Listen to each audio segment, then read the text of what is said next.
Miss Fields, Hello. how are you? I'm doing great. How are you? I'm doing great. I'm doing great. You look amazing. Beautiful. Beautiful. Thank you. Thank you so much. I appreciate it. I knew whose live I was coming on. I had to bring it. Appreciate it. Appreciate it so much. Thank you. Thank you again so much for coming in. Everybody, my name is Eric K. Thomas. I am the founder of the Quintessential Gentleman. And today we are talking to the legendary icon, Kim Fields. I'm just give me give me a minute. She is beyond amazing. I've been following her for years. I know everybody has.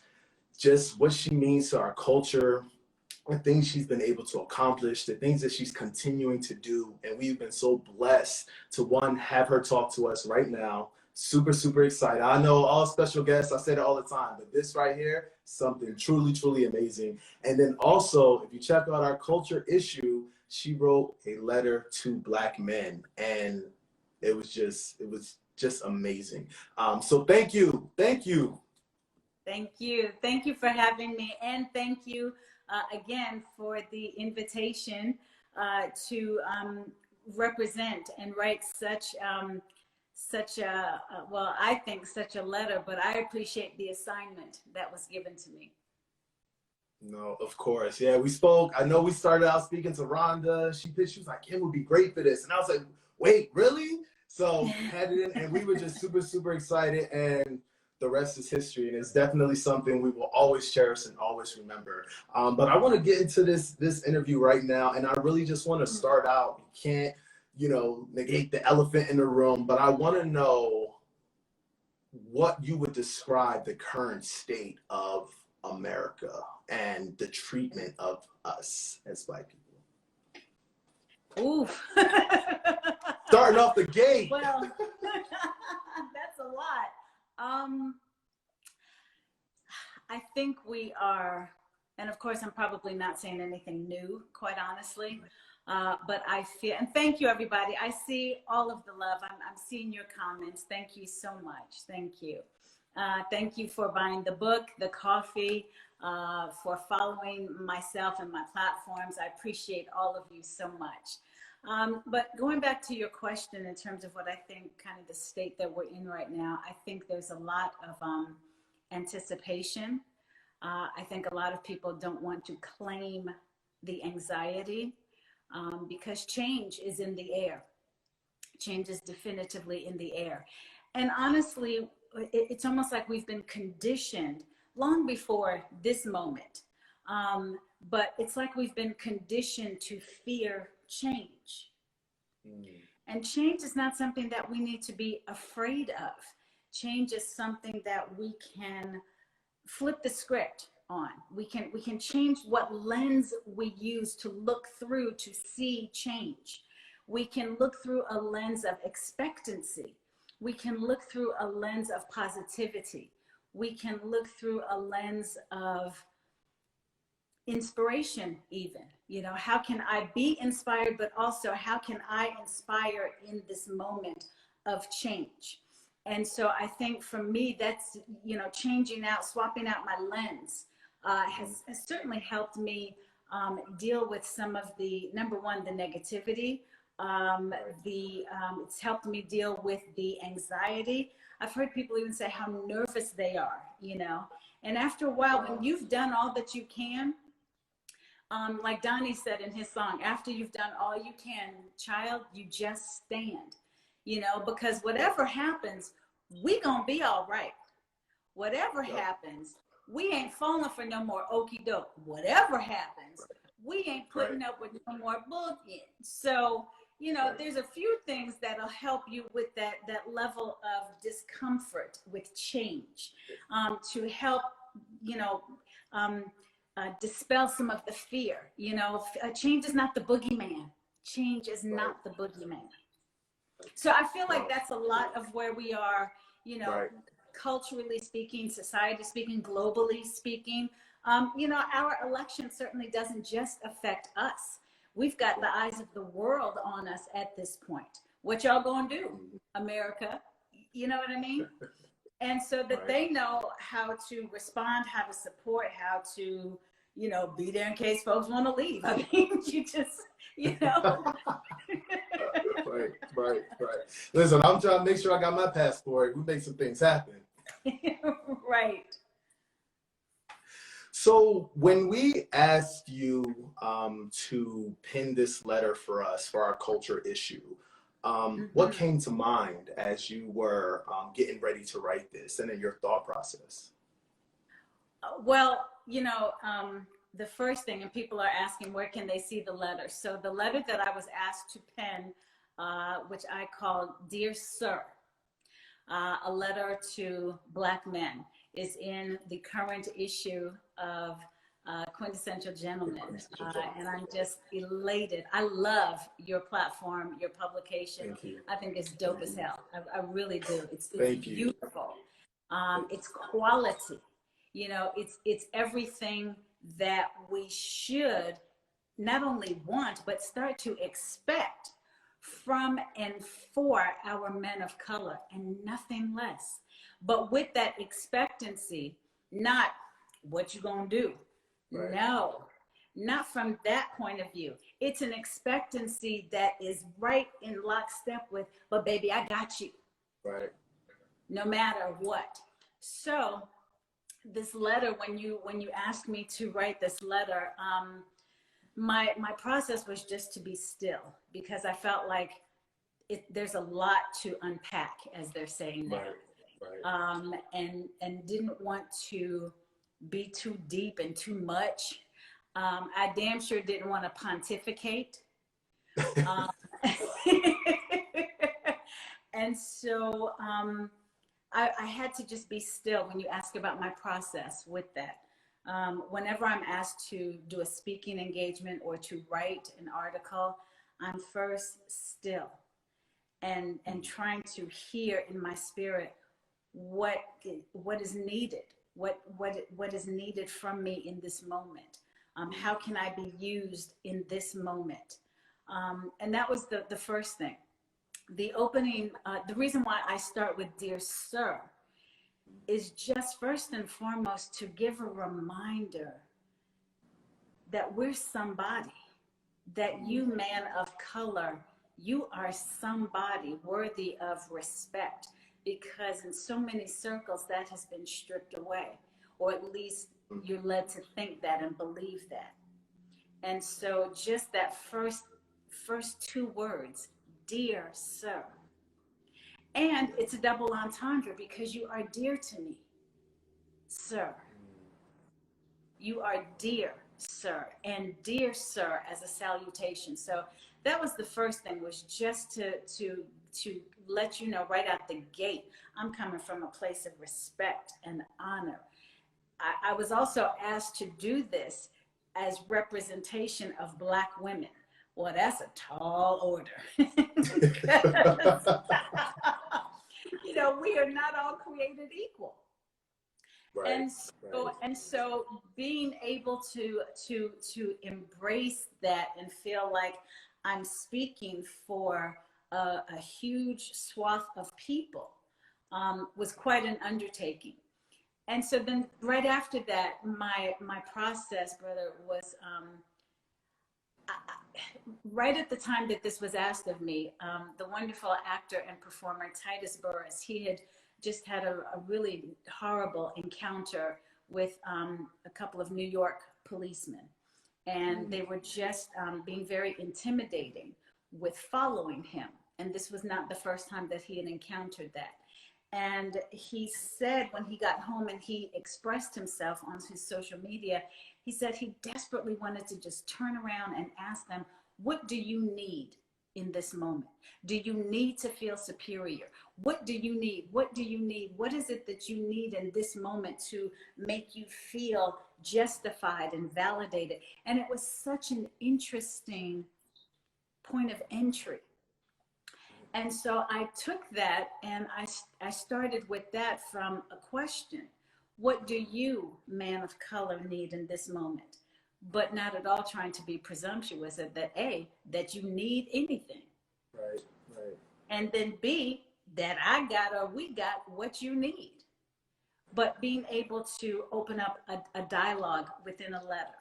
I was very surprised when people, my circle, when I shared the letter with them before I sent it to y'all, because I was like, what y'all think?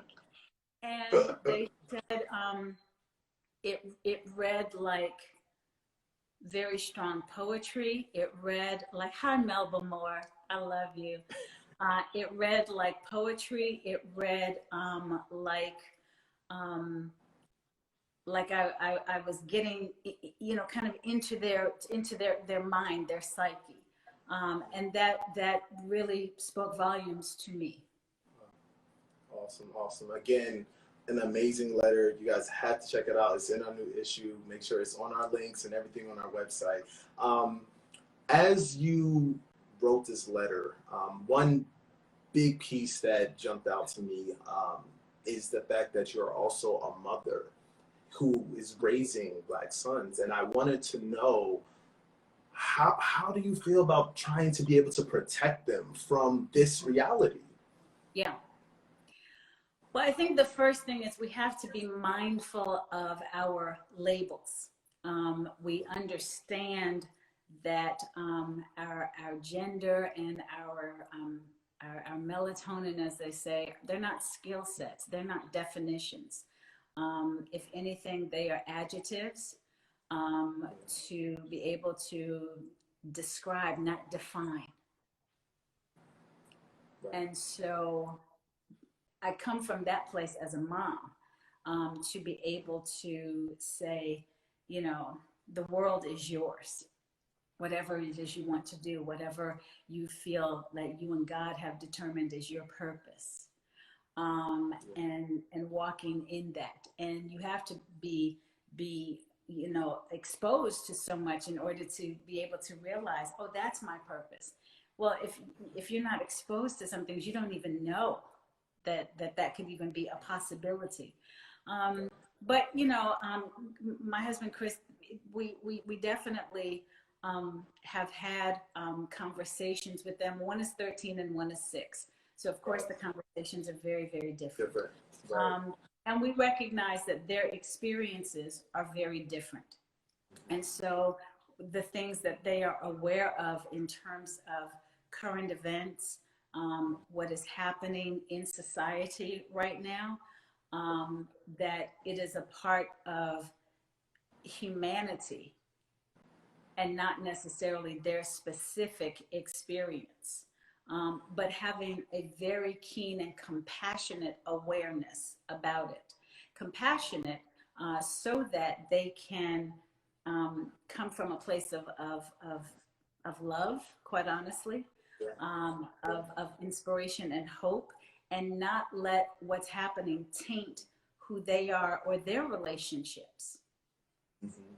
And it's a fine line when you're parenting. It's such a fine balance, in terms of, you know, not letting your own baggage affect them, not letting your own fears affect them, having wisdom but not the baggage, being able to let them know what's out there, good and bad, but not in such a way that it resonates with them as fear. So true, so true. So, you know, even you writing this letter in our magazine, and you've also been very vocal on your social media platform. As a public figure, do you believe that a public figure who is, you know, a person of color has a responsibility to speak up against social injustice? No, I would never put that on anyone. You know, in terms of responsibility and duty, Right. and things of that nature. Not because you're a celebrity, or a public figure. If anything, I would say we all have a responsibility as members of the human race to speak up about the human condition. Right. So that's no matter if you've got millions or 2 followers. If you're a public figure or it's just you and your cat in the house, you know, you can, oh, someone, I need to answer this question. So, Sure. I'm sorry, someone just said, I had just explained to my son about COVID and he responded with fear. Was I wrong? He's 8 years old. Um, Mm. well, I'd have to say, and again, I qualify this by saying I am not a psychologist. I am not a doctor or an expert. But as a fellow parent, I would definitely say, one, you weren't wrong because we have a tendency to immediately beat ourselves up. Mhm. So let's not lean into I was wrong or was I wrong? Are there other conversations to have to help dispel some of the fear? Sure. Yeah, absolutely. There's a lot of different ways. And if you follow a woman named Susan Verde, Verde, she's the expert, and she is a wonderful children's author, award-winning children's author, and she's got fantastic books, but her platform is really great in terms of working with kids in terms of their feelings, validating what's happening with them during this time, because it can be a scary time. But again, it's how we position it so that they don't feel that way. And so I definitely think being able to reach out to Susan or follow her, getting some of her wonderful books. But that was something that she and I even spoke about on one of my live conversations. Is the fact that, you know, don't dismiss what your kids are thinking and feeling, but being able to validate what they feel and think is real.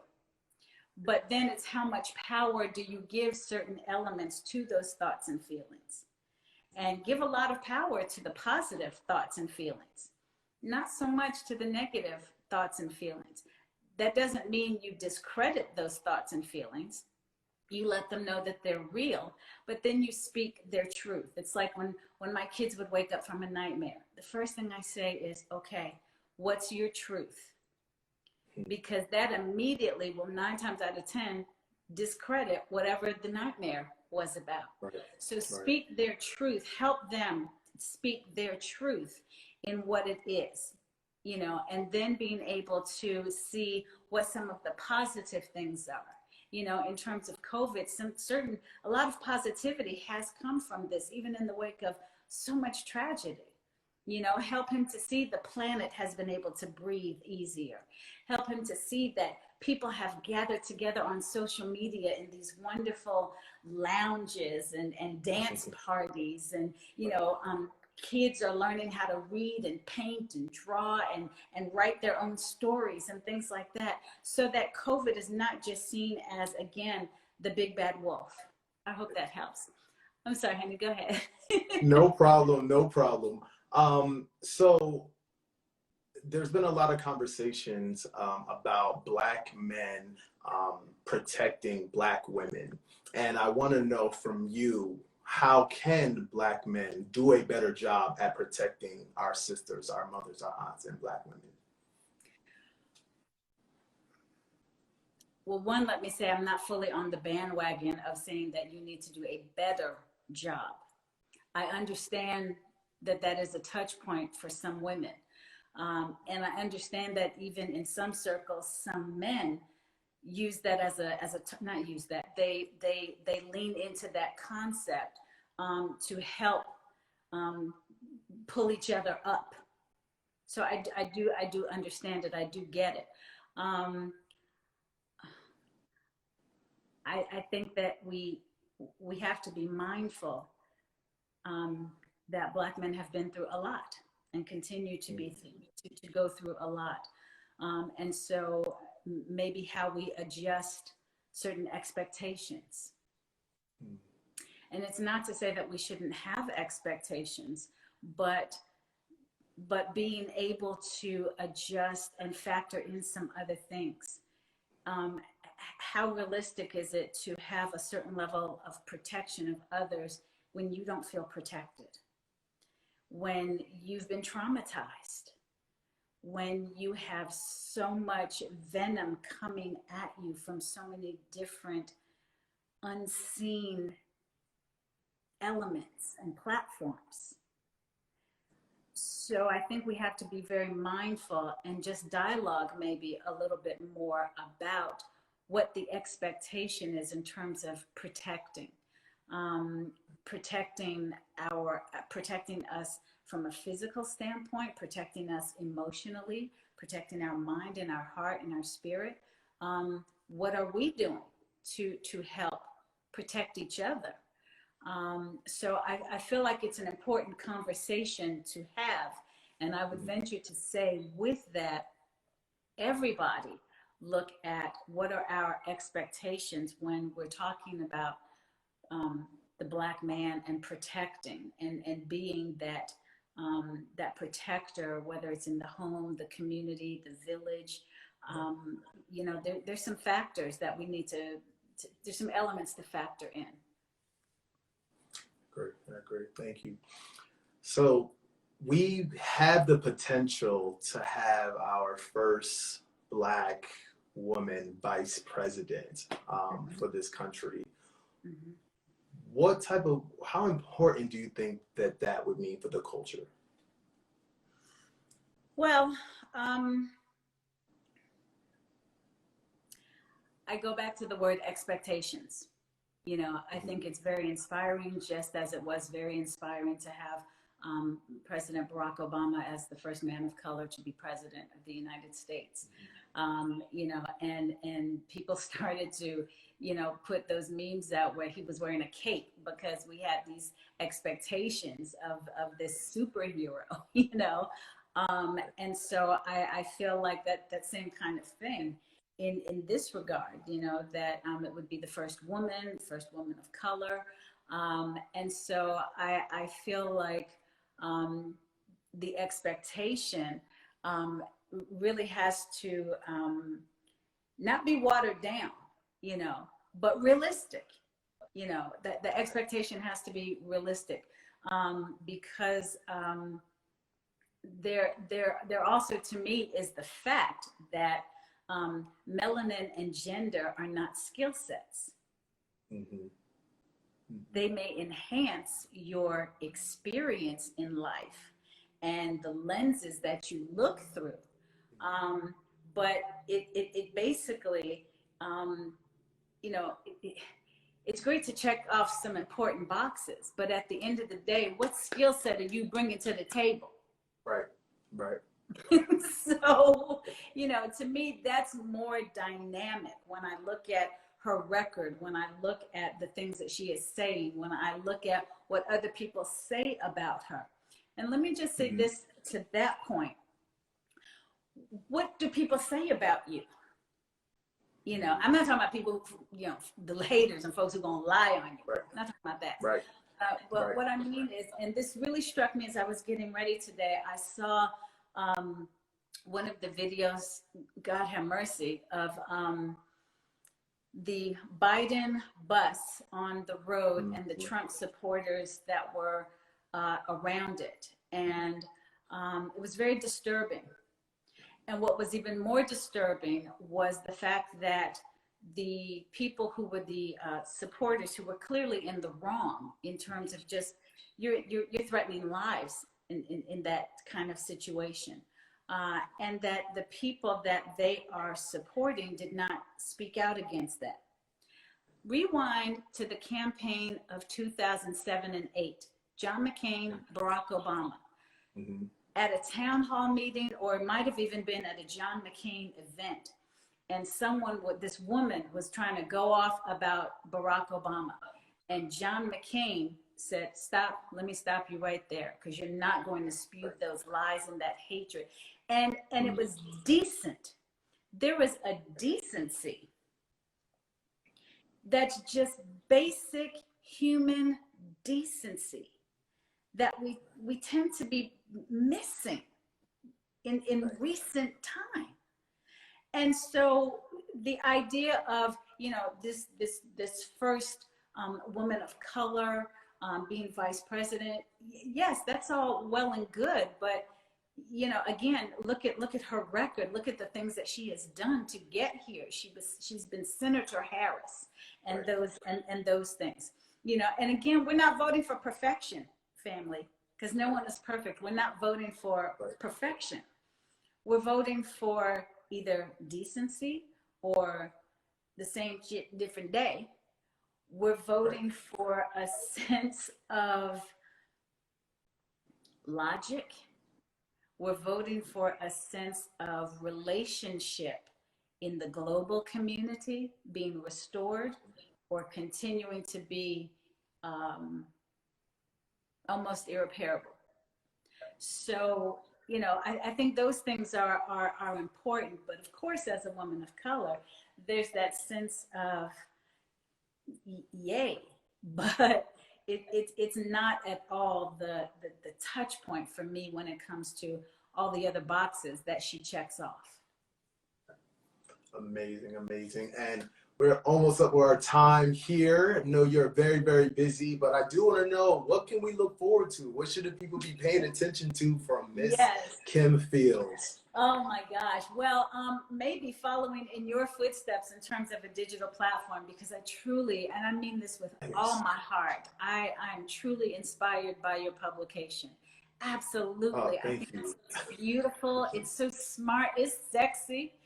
Because don't forget about that. You know, don't forget the culture. We got to be sexy now. Right. I feel like it's also sleek and smart. I mean, it's a lot of things. And I told my team, I was like, look at this.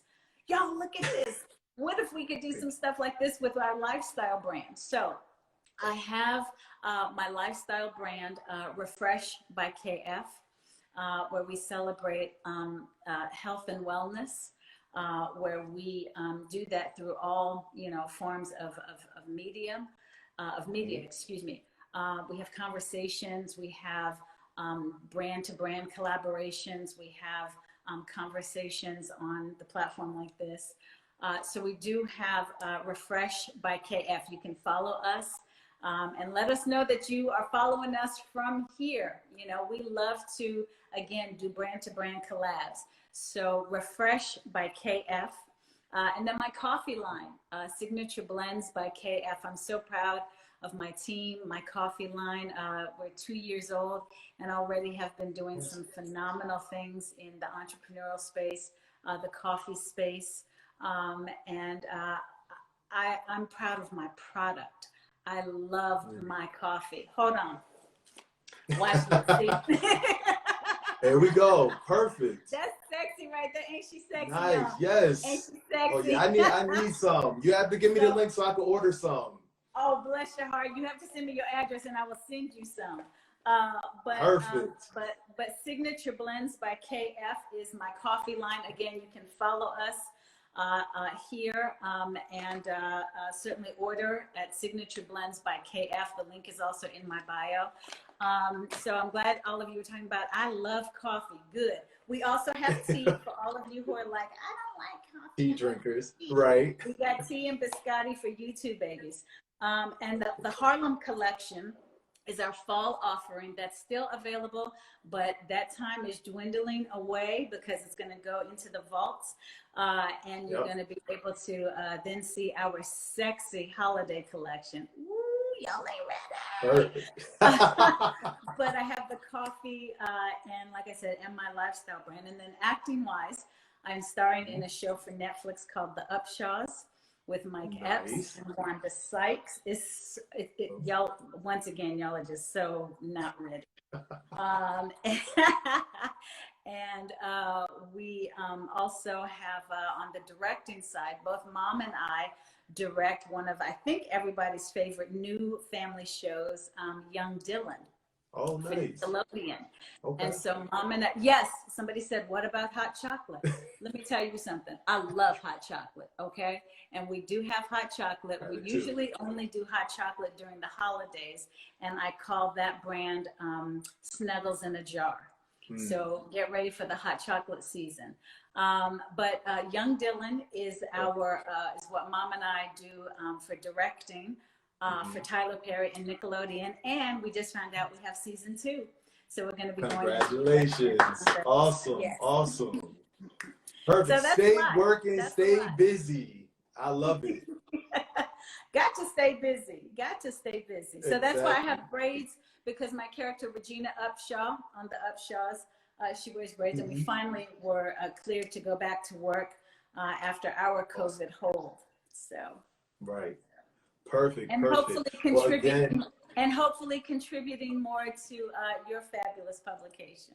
yes, please. We would love to have you. It's nothing at all. Again, thank you so much for taking the time out, one, to speak with us today, to definitely pen that letter inside of our culture issue. It really amazing addition to our issue. Everybody, please check it out. Please see that letter. Please. It's so important. Thank you guys for tuning in. Thank you, Kim Fields, again. You guys have a good night. Have a good night, everyone. Thank you. Good night.